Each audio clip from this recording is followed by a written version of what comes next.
For serious YouTubers, save time and money with TubeBuddy, the premier tool used at geekoutdoors.com. Get more done today by checking out the affiliate link in the description area below. Hey, welcome to another episode of geekoutdoors.com. So 2018 is here, and now it's time to reflect back on my YouTube journey thus far.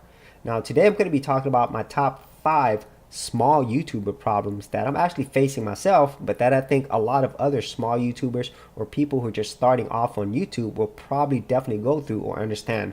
So the hope with this is that as I share my whole YouTube journey, people who are thinking about getting YouTube or are starting their YouTube channel will also learn from some of the things that I've gone through. So the number 5 small YouTuber problem is subscriber growth. Okay, so whenever people come to a YouTube channel, the very first thing they usually look at is the number of subscribers and the number of views. And for a lot of people who are new to YouTube or who are not content creators, they will automatically equate the number of subscribers and views to how successful a person is, i.e. how much money they make. But if you are a content creator, you'll know that that is simply only one measure of a channel. There was an article a few years ago, Get Rich or Die Vlogging, where they talk about people with 90,000 followers and more than that, and they're not even making enough to pay for their rent. And so that's something that's a reality of being a content creator, that these numbers are not actually really indicative of how successful a channel or a social media presence is, because it really depends on what you do with that. Okay, so that's first and foremost. Now in my case, my channel has grown very slowly, and so if you actually look at my history, my very first video was 4 years ago, my Double Dragon video, and so that one I actually published on October 21st 2013.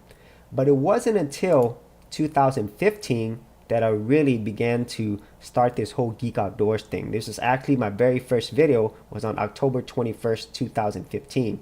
But it would be a while before I would actually hit my first 100 subscribers. As a matter of fact, it was almost, I'd say like 6-7 months later, July 24th 2016, that I actually hit 100 subscribers.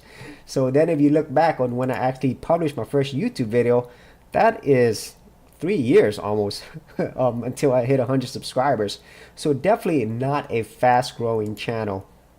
And so what I've learned out of this is that if you are going to create a channel and you do want to grow faster, it's really the best if you actually focus on one specific type of niche. Okay, because my channel is actually a variety channel, and so I actually have a variety of content on my channel, but it's really focused on geeky stuff. So this is stuff that I really enjoy, and it's like a geek lifestyle channel. But the whole problem with that is you actually separate your audience. Okay, so that's why a lot of people who start YouTube, they will recommend you to actually do a niche type channel, because then your audience is not so spread out. Okay, and so what I've done is I've actually created 2 new channels out of this, for things that I was already putting on my main channel. I created a movies channel, and I also created a gaming channel. Okay, so these I just started less than a month ago, and I know they will grow faster than my main Geek Outdoors channel when it actually comes to the growth and the number of subscribers. But I really feel for the long term, I think it's more important for you to actually have a brand presence. And so that's why I'm going to keep doing the variety stuff on my main channel, because it's something that I really feel it's going to be more fulfilling for me in the long run. So the number 4 small YouTuber problem is policy changes, specifically YouTube policy changes. And so this is something that I think every content creator on YouTube will face, and it's one of the most, I would say, frustrating things, but it's something that's always going to happen no matter what platform that you're in. So in this case, the most recent one at the time of this video was on January 16th 2018, and what YouTube has done here is they've actually change the criteria in order for you to be able to get monetized, i.e. have ads running on your channel so you can make money. So before, you would have to have 10,000 total views to actually be eligible for the YouTube Partner Program. But now you actually have to have 1,000 subscribers and 4,000 hours of watch time within the past 12 months to be eligible for ads. And so this is going to be a lot more difficult for people who are actually just starting out YouTube. And then for people who are actually established on YouTube, it's not going to affect them much. But since they've been on YouTube so long, they are very familiar with and are able to adapt to a lot of these policy changes, because this isn't the first policy change and it won't be the last.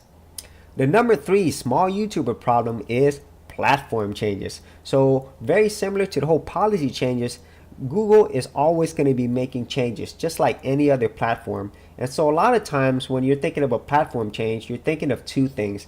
The first thing is how things look and how they actually function. So if you look at the whole interface now of YouTube, this is going to be a lot different than how it looked than maybe even a year ago. And the other platform change is probably something that affects more of us and that we are becoming more aware of, is algorithm changes. And so this is the whole magic formula that YouTube has that runs everything. And so YouTube is constantly refining it and changing those things, and a lot of times it actually frustrates a lot of YouTube content creators. For example, before, YouTube would put a lot of emphasis on the number of engagements that you'd have, comments, likes, dislikes, and so forth. And also they would actually look at your tags, so they would look at those a lot more. But now they don't look at that as much. Now they look at things like watch time, which is a very important metric. They want to see that you're keeping people on YouTube as long as you can, because they want to show more ads.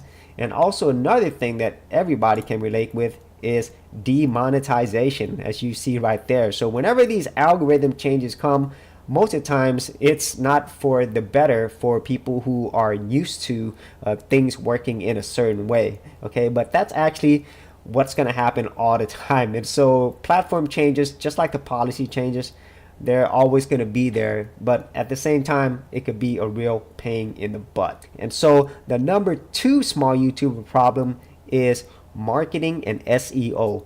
Nowadays, in this whole internet landscape of all these different platforms and social media, marketing and SEO is extremely important, more important than they've ever been. So for example here, in my YouTube video, I definitely write as much as I can in the description.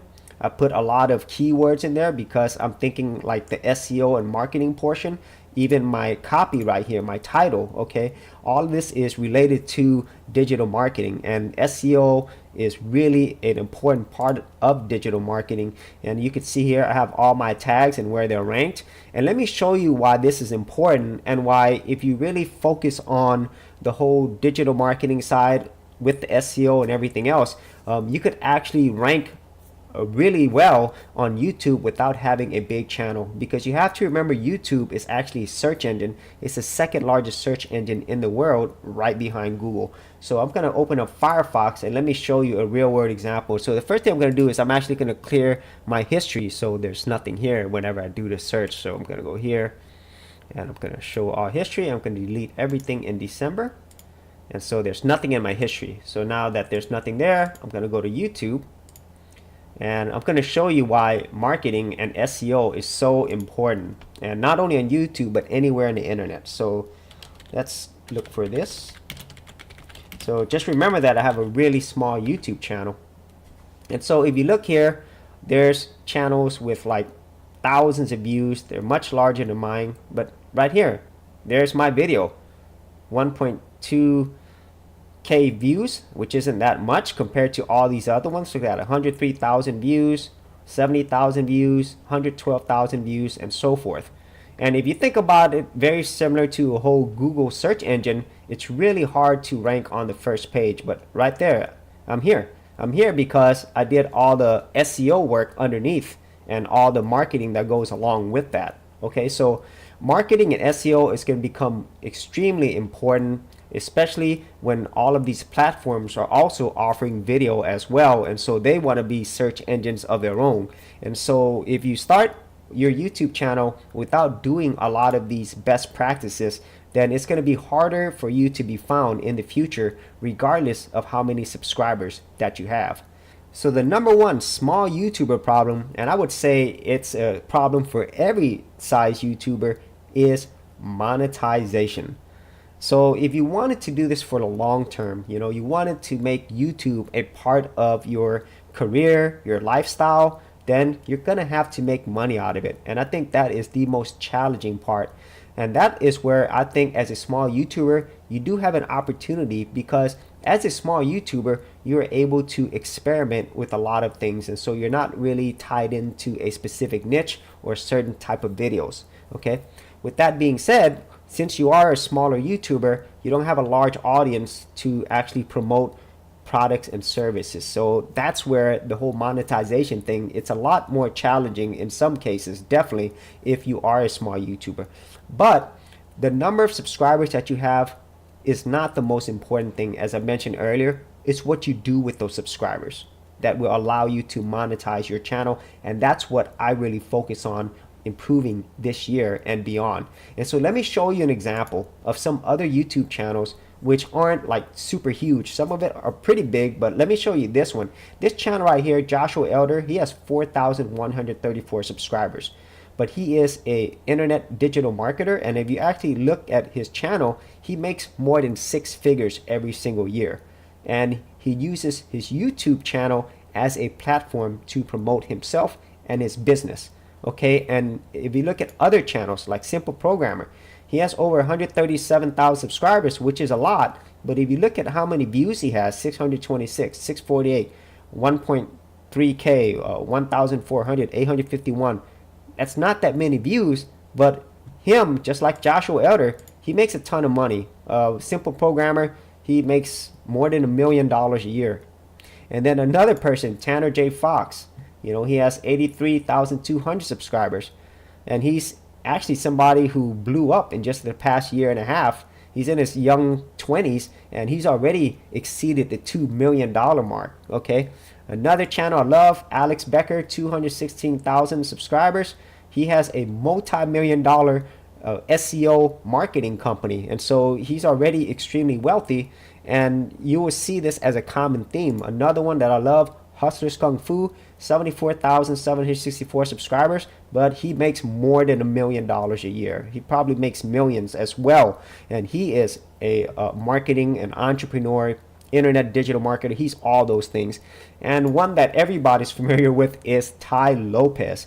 He makes millions and millions of dollars off of his YouTube channel. Now, one recurring theme that you see with all of these, okay, they don't really care much about the number of subscribers that they have, because they focus on how they could leverage their YouTube channels in order to monetize, to make that money, you know, to help grow their business and their brand. And so these are the people and the type of channels that I actually look to the most, because I'm not really as interested in growing a large YouTube channel just to have a large YouTube channel, just to have a large number of subscribers and views, although those things are important.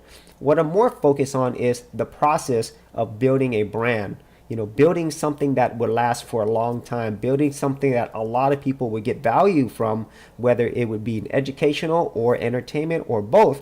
And at the same time, something that I could actually build out into a business and grow it in a way where it doesn't matter what YouTube does, because I know how to actually monetize the content that I create on YouTube, on Facebook, on Twitter. It doesn't matter where I'm at, because these particular entrepreneurs that I'm actually showing you here, they could be on any platform because they know how to monetize and generate income from the content that they create.